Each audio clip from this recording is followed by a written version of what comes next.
This is 3FM.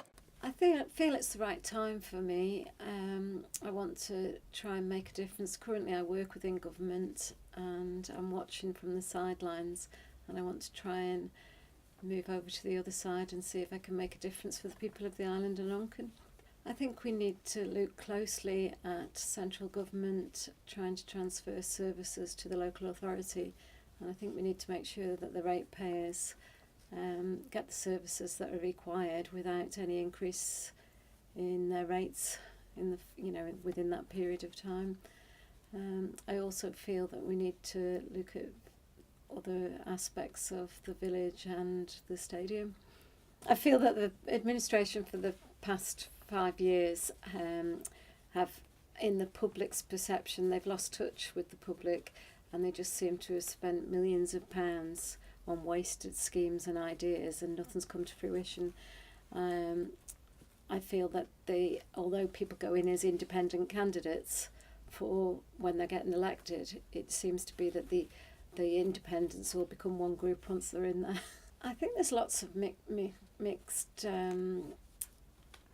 ideas out there, and we're getting messages from government, then you're getting messages from people in the business. I think until I was actually elected and could actually look at what the real issues facing the island are, I think it is a concern that the pensions and the deficit, but I think we need to stop dipping into the reserve pots and look for solutions and make sure that we're not spending more than the island's actually earning. I think health is one of the most important things. I think we do need to keep investing in our health. I think the management of the health service needs to be looked at. That's an urgent matter in my view from what's been reported in the press.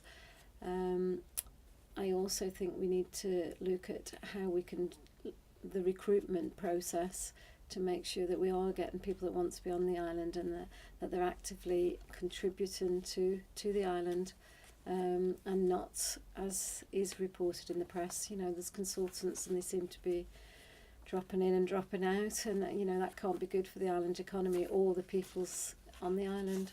I think it's gone on for too long. A decision does need to be made. I appreciate that there's a grand, big scheme for £21 million and the civil engineers reports, etc. But I think we need to get back to basics, look at the structure and fix the structural problems, which, I don't think are going to cost £21 million. However, I can't say that for definite. And I think we do need to resurface the promenade, but leave well alone, and let's just get the job done. I think there's opportunities for tourism on the island. It is an area that my family has always been, was involved in when I was young. I think we need to make sure there's good accommodation for people to come over.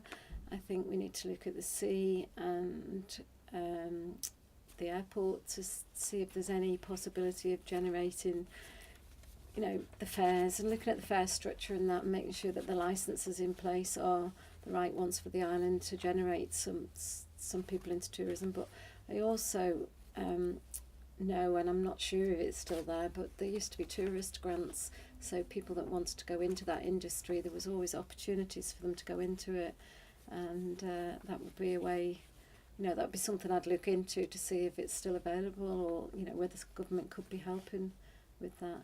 I think the island's a brilliant place for like Thursday, come on a Thursday, Friday and go away on a Sunday. There's so many brilliant opportunities here for people to visit.